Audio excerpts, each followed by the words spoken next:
This question comes from Gary John Fox Jr., and he says, Ralph, are you aware of the enormous amount of evidence that contradicts the official account of the September 11th attacks, and isn't the so-called war on terror a false narrative designed to keep the military, industrial, congressional, and media complex in control?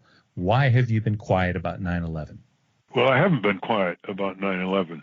My first criticism was of the 9/11 Commission report, which was prohibited in its charter from assigning responsibilities for any culpabilities it may have documented. Now, right from the get-go, that, in effect, aborted the full purpose of any investigative commission, which is you get the facts, you develop the patterns of what happened, and you assign responsibilities for people who are culpable in allowing it to happen, or nuances in between.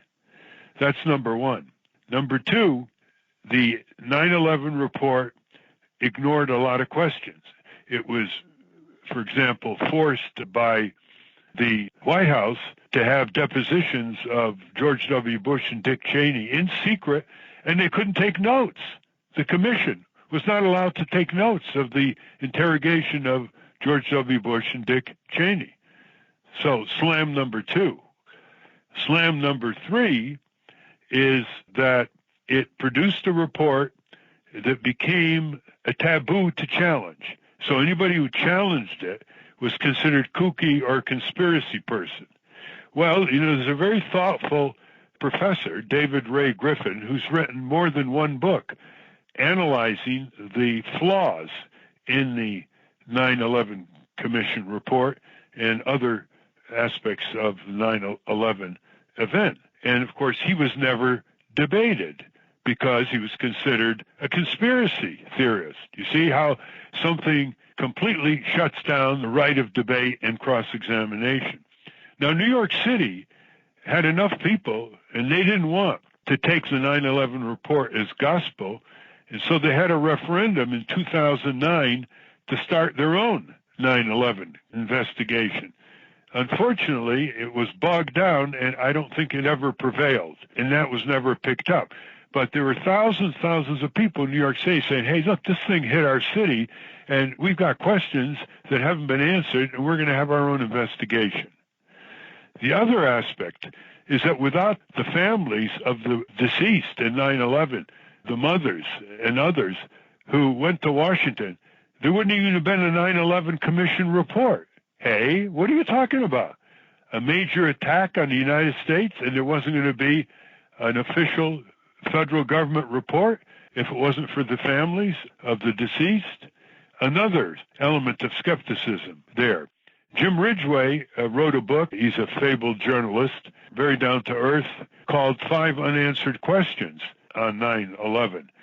So in order to deal with this, we had a program called Debating Taboos. And because most of the important questions in our country are never debated, they're taboos. Anyway, if you go to debatingtaboos.org, you'll see there were 4 debates, including missile defense, that are online. And I tried to get people who believe in the 9/11 establishment version to debate some sober critics, and they wouldn't do it because they didn't want to be tainted, you see? Again, the feature of a taboo society. So it's a good question, Gary Fox. Go to debatingtaboos.org, see what I mean. And if you come up with anybody who believes unquestionably in the establishment explanation of 9/11 and who's willing to debate it, its critics, let us know. There are other things, wholly inexplicable stuff, like our plea to the FAA after the hijacked planes to Cuba in the early 70s to fortify doors and locks of these cockpit doors, and they would never do it because it cost each airplane $3,000. Right. That could have prevented 9/11, you see. They could never have gotten control of the planes. And why wasn't that investigated by the 9/11 Commission? It's just all kinds of stuff. Anyway, you're going to get a real feedback on that last question. Wait and see. Well, let me ask you this, Ralph. What do you think the real story of 9/11 is? I don't know the full story, and that's enough for an investigation. I don't know why the FBI didn't heed the warnings from its FBI offices. I don't know why there wasn't enough alert for the jet planes to get up quicker. I don't know why in a NSA surveillance world all kinds of communications were not intercepted. All kinds of questions that need to be asked, and those are more of the obvious questions. But when you have the only investigative commission prohibited from assigning responsibility or accountability, you know that they were not able to go as far as perhaps some of the commission members wanted to go themselves. But how far would you go in suspecting that, like 9/11 truthers believed that it was actually came from the White House or came from us? That would you go that far? I don't speculate. I'm an evidence-driven analyst. Obviously, it played into the hands of the military-industrial complex. Whatever the source of the attack was, it allowed for bigger military budgets. It gave George Bush an opportunity to stifle dissent and put the Democrats on the defensive. It provided huge contracts for corporations.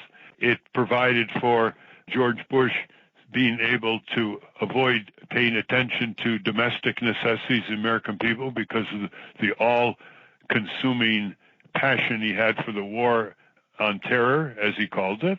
So it did play into the hands of the military-industrial complex. That doesn't mean that it came out of the military-industrial complex, and so I don't speculate. I don't engage in those kinds of suppositions.